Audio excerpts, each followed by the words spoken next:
Simon is a full-time university student. He also works evenings at a local bar to help sustain him financially. Simon has revealed that he consumes a packet of cigarettes and a dozen cups of coffee each day. Simon is attending his third appointment with his mental health social worker, as he has been struggling with mild depression and anxiety, and he's particularly concerned about the trouble he's having getting a good sleep.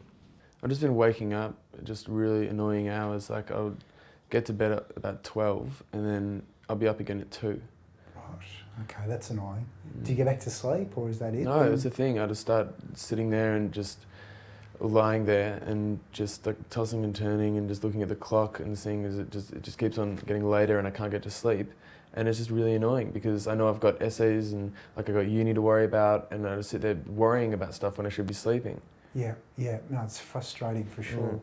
Are you, how long's this been going on for? About a month. Right, okay, so you're getting exhausted. Yeah, I am. What do you like during the day? I'm just so tired. Like I have to drink all this coffee and just to stay awake, and I'm just falling asleep in the lectures and stuff. It's really it's just frustrating. So you mentioned coffee. How much would you say you're having? How many coffees a day? Maybe a dozen. Right. So you really just keep them going, trying to keep yourself up. Yeah. Can I ask you, smoke cigarettes? Ciggies? Yep. Smoke anything else at the moment, or? No, just ciggies, just a packet a day. Okay, yeah. Right. And just run through with me again, like on a typical night, you get up, and you, as you said, you're waking up about 2 o'clock in the morning, and then what do you do? What do you do when you wake up? I'll sort of I'll lie there. I might get up for a bit if I can't sleep for like even longer. Like just if I can't sleep for ages, I might get up and go on the internet or something or watch TV. Yeah.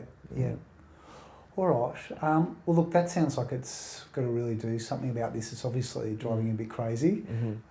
So I'll just maybe explain a little bit to you about sleep, what we know about it, and a few things you can try.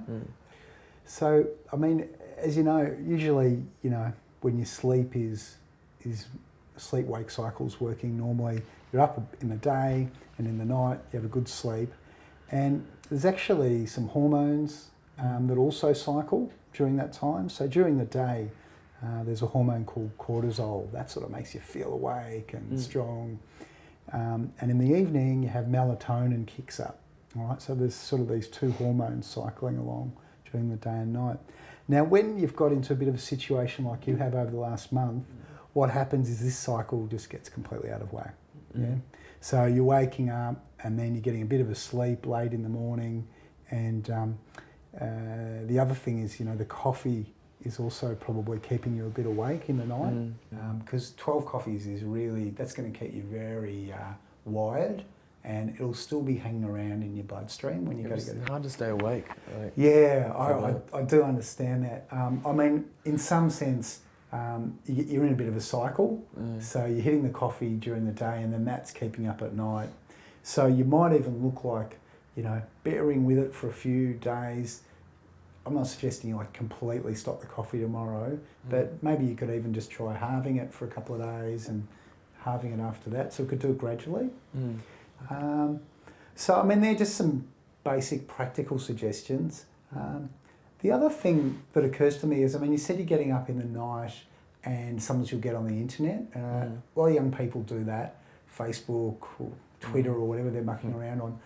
And even though you're sitting there still and your body feels like it's relaxed, the internet's actually very stimulating to your mind. And when you lie down afterwards to go to sleep, your mind's still really racing. Yeah. So I don't know if there's something else you could do after, other than the internet. I don't know if you like reading or crosswords, or even some people find they just listen to a little bit of music on the headphones, something like that. That would probably be better. Okay. So there's just a couple of little suggestions there, and maybe if over the next week or so, you could keep a little record, like a little diary of what's happening with your sleep. So you could write down, say what time you woke up and what time you went to bed. And in that diary, maybe just keep a little bit of a record of how many coffees you're having this week as well. And next week we can go through it and just see how you're going. Sound all right? Yeah, okay. Yeah, I mean, I can hear that it's really driving a bit mad, and it's pretty common. But I think with some of these strategies, we'll start to get your sleep-wake cycle back to normal, yeah. Okay.